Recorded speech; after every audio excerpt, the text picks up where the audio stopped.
Super Mario Sunshine. It's probably my favorite game. Just gonna throw it out there. So sorry if this review is a little biased, but this game doesn't get nearly as much love as its older brother, Mario 64. But I unfortunately don't have a physical copy on me to show you. I'm letting my mom borrow that because I'm that kind of guy. Let's play it on the Nintendo GameCube here. It's a beautiful lad. This isn't the best looking one, but I just had one repaired, and this is the other one I have. You can also play it on the Nintendo Wii, at least the original models, with the GameCube ports and such. But yeah, Mario Sunshine. I think the game looks incredibly well, controls very, very well. In my opinion, it's the best controlling Mario 3D platformer. It doesn't help that this beast of a controller right here. I mean, you could have like a standard controller, but I mean, if you're gonna play GameCube, I mean, you gotta go Wavebird. I mean, come on. I mean, if you don't have a Wavebird, then you don't even have a GameCube, basically. But yeah, I'm just gonna be reviewing Mario Sunshine, the game that doesn't get nearly as much love as its older brother, unfortunately. Before we get the intro over with, I just want to give a nice shout out to Particular Mushroom. Definitely check out his channel. Thanks to him very, very much for letting me use this footage. I unfortunately can't capture GameCube footage, at least good GameCube footage. I could use some of my own footage, but I mean, if you want 15 frames per second, like peak recordings, I mean, I can do that, but trust me, you don't want it. You think you want it, you don't. But yeah, definitely big shout out to him and all his, like, what, 27,000 subscribers. He's a really cool guy. Follow him on Twitter, at Particular Mushy. I think that's his Twitter handle. But anyway, big shout out to him. Thank you. So to start out this review, we'll be talking about the game's story. You know, Mario games have never really been known for their, their amazing stories or anything. But Mario Sunshine's unique in that it actually does have a story with something that I guess you could call a plot point for a Mario game that's kind of rare. But yeah, there is somewhat of an actual plot in this game. The basic gist of the story is so Mario, Peach, the whole gang are on a vacation, and then they decide to go to Delfino Isle. And upon landing on the the airstrip to get to the island, a new character who's introduced in this game, Shadow Mario, who basically just looks like Mario, but he's blue and he carries a paintbrush. And he puts a bunch of, like, I believe it's called a graffiti in the game, but most people refer to it as goop or pollution or whatever you want to call it. But he goops it all up. He adds a piranha. I guess you'd call it a piranha. I don't really know the real name for it. But basically, because Shadow Mario looks just like Mario, just blue, Mario is framed and is sentenced to clean the entire island. Also, forgot to mention, on the airstrip, Mario is introduced to Flood, which is a jetpack, and Flood is actually an acronym for Flash Liquid Ultra Dousing Device. Flood has a few different uses. Can be used to spray water, can be used to hover, it can be used to, launch Mario up in the air with the rocket nozzle, and it can be used to propel Mario at fast speeds with the turbo nozzle. And there's several stages in the game. Basically, I guess you'd say the main way to get through the game is after you get off the airstrip, you end up at Delfino Plaza, which is like the hub. So after Delfino Plaza, you go to Bianco Hills, which is, you got like windmills, and, it's a pretty simple starting stage. There's a lake, a couple of secret boxes. They call them the secret boxes, they're just secret stages. Then you end up to Rico Harbor, which is like what it sounds like. It's a harbor. You got ships, you got bloopers, which are like squids. This is whenever you're introduced to Gooper Blooper, the big squid boy. After that, you end up at Gelato Beach. In the Japanese version, it's known as Mama Beach. It's a beach. It's a beach level. It's pretty simple. There's like an upper section of the level that's got mountains and several pathways and such. After that, you end up at Pina Park. You can do these levels out of order, but this is just the general order that you play through the game. Pina Park. Pina Park is a theme park, and it's I believe it's really, or it's not the only, but it's the first stage that I'd like to say is a two-part stage. By that I mean you start out on a beach on the outside of the park, and there's some levels that consist only on the outside of the beach, and then there's some levels where you go from the outside of the beach to the inside of the beach. Or not on the inside of the beach, but inside the park. The park has a Ferris wheel, it's got, a merry-go-round, it's got like a little, I don't really know what the real name for it is, but it's like a shallow pool. It's just a pretty generic theme park. You got, swinging pirate ships and pretty cliche stuff. After that, you end up at Serena Beach, or Serena Beach. Depends on really how you pronounce it. Which is the next two-part stage. In this one you also start out on a beach, as the name would suggest. But, this one's, I guess you'd say, like the spoopy themed level. Because, this is where the booze are and stuff like that. This is actually my favorite level. The music's really good, I like the environment. You start on the outside of the beach and there's a hotel. The outside's not too, complex, but on the inside's where the real magic happens. The inside, it's a whole hotel, it's got 3 stories, I guess 4 if you count the attic, it's also got the casino. There's a lot to do in Serena Beach. It's probably my favorite level. Inside the hotel, it's usually just referred to as Hotel Delfino.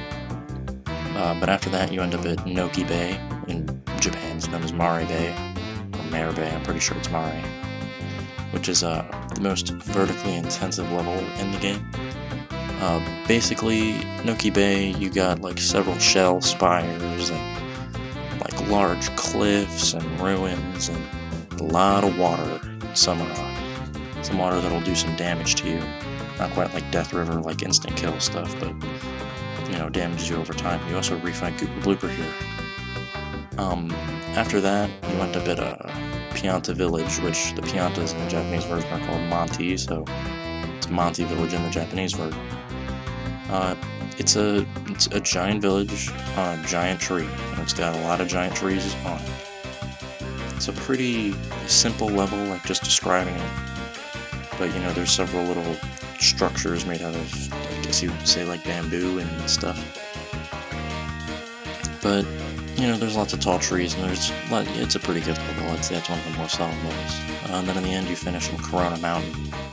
Corona Mountain really isn't its own stage, even though there's unused data that suggests it had a level selected multiple shine sprites. But it's really just final level before the boss fight. Pretty straightforward. There are, I believe, 10 blue coins there, so you can get a shine sprite, an extra shine sprite from Corona Mountain. Definitely one of the more difficult, straightforward levels. The secret boxes, it plays like a secret box, you just get from point A to point B. But it utilizes a lot of different features, like the boats, the rocket nozzle. And basically, right after you finish Shadow Mario off at the plaza, basically in each 7th episode of each stage, you go against Shadow Mario, and by doing so, once you do that, whenever you get to Peanut Park, that's whenever Shadow Mario is revealed to be Bowser Jr. I know, shocking, sorry for the spoiler, but after you get to Peanut Park and you encounter that it's actually Bowser Jr., he flies off with Peach in his clown car to Corona Mountain. After defeating Bowser in his hot tub, yes, you fight him in a giant hot tub. The island is restored to its former glory. You got the fake out with Flood, I guess, dying. But, then it's repaired at the end, and all is well in Aldolfino. Now I'm going to be discussing the gameplay. So the first thing I want to start off with is the move set. So in this game, there is a bit less of a moveset, I guess, that from its predecessor Mario 64. That meaning that there's no long jump. You don't have the punches, the kicks. I think that's just about it that was removed. Crawling, but nobody really needed that. But mainly because Flood replaces many of those applications. Some things that I definitely do wish were still in the game, though, were the long jump. The long jump's probably the only thing that I feel like this game could use to add to the moveset. It would be a great addition to the moveset. We do have things like a backflip and your side flip and your dives, you know, triple jump, spin jump, stuff like that. You know, it's got a pretty robust moveset. The game controls phenomenally well. Controls are tight. You never, or at least I never feel like I've lost control. I always feel like I've got a pretty solid control on Mario, but we'll get back to that in a moment. Let's talk about Flood. Flood is very useful for many reasons, because Flood can be used to reach higher platforms with the rocket nozzle. It can be used to reach platforms that are further away with the hover nozzle. It can be used to spray things from a long distance or things that are somewhat far away or high in the air with the standard nozzle, which I believe is called the spray nozzle. And he can go fast with the turbo nozzle. Not that many uses. You need it for a couple of shine sprays. That's about it. The turbo nozzle is not the greatest nozzle. I mean, it's great, it feels fine, it works fine, but it's by far the least useful. You'll use it for a very small amount of the game. Now we're going to talk about just like some basic pros, you know, pros and cons. We're going to start off with the pros because I like to be optimistic, because this is my favorite game we're talking about. Like I said before, the game controls really well. If the game's not bugging out on you, we'll get to that. It controls very well. Excuse me. It controls very well. The camera is most of the time not problematic. Definitely less problematic than it is in Mario 64. Mario 64 has, in my opinion, the worst, not the worst, but I mean, it's a bad camera. But for 96, you know, that's what you get. The graphics for this game, I still think this game holds up incredibly well. You may not, but I think it definitely does. The water looks great. The reflection's great. Shadows look good. The only real thing that I'd say holds this thing back is the 30 frames per second frame rate, even though that's still definitely smooth and solid. But if this game was 60 frames per second and you had HD textures, which is something you can do with the Dolphin emulator, I mean, the game looks great. It looks like something, at least on the Wii, you know, good graphics. I think the game looks very good. The music. The music's nothing like, you know, it's not like Star Fox level, like, or Super Mario World, like, you know, none of the tracks are, like, super good, but they're all solid. They all feel like Mario music. None of them feel out of place. All the tracks fit the, you know, the themes of the music fit the themes of the levels. Speaking of levels, the level design, for the most part, is pretty good. I mean, there's definitely some levels that are stinkers, but for the most part, the level design is solid. Very, very solid. Back to the frame rate. The game runs consistently at 30 frames per second, basically all the time. The only time I've ever seen the frame rate dip is if I'm doing something basically to make the frame rate dip. I don't really have a name for the maneuver, I don't think anyone really does, but basically spamming the A and the R button, that can make the frame rate drop, but nothing like dramatic, like, you know, 25 frames per second. Europeans are used to that. Last thing I have on the pros really is the models. The 3D models, they look good. It looks good. You know, they're, you know, for the era 2002, they're pretty smooth. I still think they hold up. I don't see anything and go, wow, that's a rough 3D model. You know, that's a jagged. You know, we need some anti-aliasing up in here. But, you know, they look pretty solid. Now we're going to get to the cons. So, first thing I want to... Okay, so if you play this game casually, which is not how I play this game, it's fine. It's not, you know, you probably won't encounter that many, you know, bugs or, you know, funky physics. But I play this game extensively, and it can be very buggy, even broken. You know, the pachinko level, I mean, that's a broken mess. I don't know how that made it into the final game. I mean, it's seriously almost unplayable. It's horribly programmed. I know a thing or two about programming. Even a thing or two about programming on the GameCube. And even quite a bit about the development of this game in particular.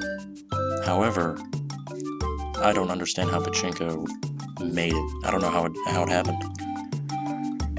Another con, compared to Mario 64, you need 20 less shine sprites in order to beat the game, or at least to beat the main part of the game.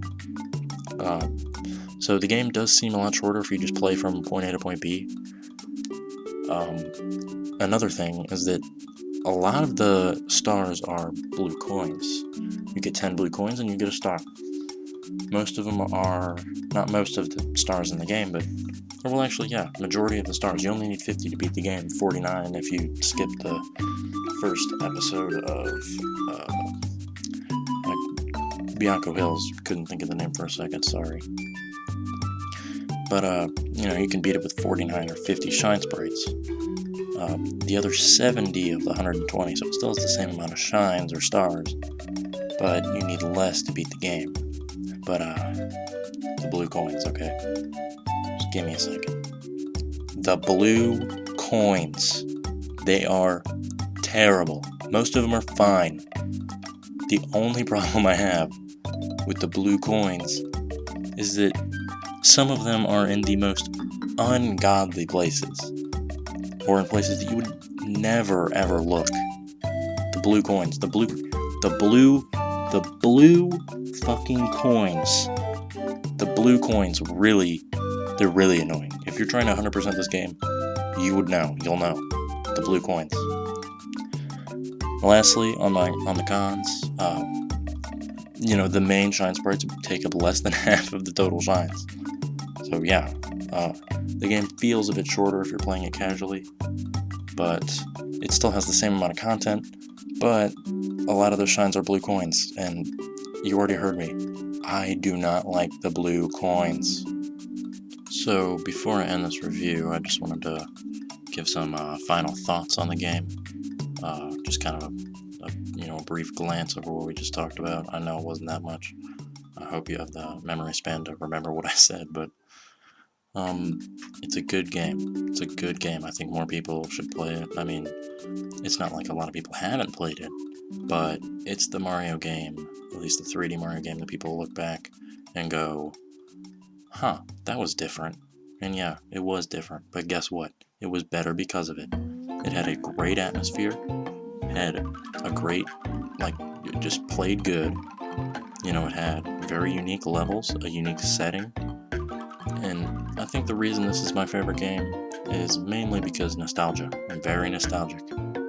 I grew up playing this game on the GameCube, way back in the day, back in 05. I played the hell out of this game. Played a lot of it. And I think if I didn't, I wouldn't say this was my favorite game. I'm not saying this review isn't biased, because it definitely is in some way. But I think it's important that people look at this game from its own time. Even though I think it's fair to compare it to the newer games, like Super Mario Galaxy and such. But just to see Nintendo say Super Mario Galaxy is, quote, the true successor to Mario 64, ouch, guys. Super Mario Sunshine's sitting right there. You didn't have to say it like that. But, I think the game definitely improved on Mario 64. I think it's a better game, personally, to me. Okay. Mario 64 definitely revolutionized the 3D gaming. The whole 3D gaming industry. I mean, Mario 64, definitely more revolutionary, more groundbreaking, all those synonyms, than Super Mario Sunshine. But Super Mario Sunshine did what I think the Super Nintendo did to the NES. You had Mario Bros. 3 on NES, and you had Super Mario World. It just built upon what was laid down. It might have removed some things, but it gave us something as compensation. You look at NES RPGs and then you look at Super Nintendo RPGs. The Super Nintendo perfected what the NES was. And the GameCube really perfected what the N64 was. I also would like to talk about the legacy for a brief moment, because there was a lot of things that were carried on from this game. Like, the shine sprites and stuff. For a long time, the whole GameCube, even early Wii era, Super Mario Sunshine was the 3D Mario game, so it was like, a lot of that era of Nintendo had a lot of impressioning, with the shine sprites. It's not the only game with shine sprites, but it's the only game with shine sprites as the main collectible in a main Series 3 Mario game. It definitely would improve on, would add, just things to the moveset, and it just added a lot. It added, like, a little bit more of a universe. It added the Piantas and all that sauce. There have been rumors floating around of a re-release on Nintendo Switch, and a bundle of many 3D Mario games. Like, I think 64 was already re-released on Switch. I might be wrong, but if this game got a re-release or even a remaster, I doubt a remaster would happen, even though a re-release would be difficult considering the Joy-Cons don't have analog triggers like the GameCube.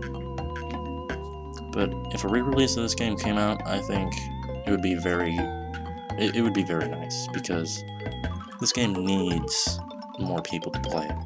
It's underappreciated.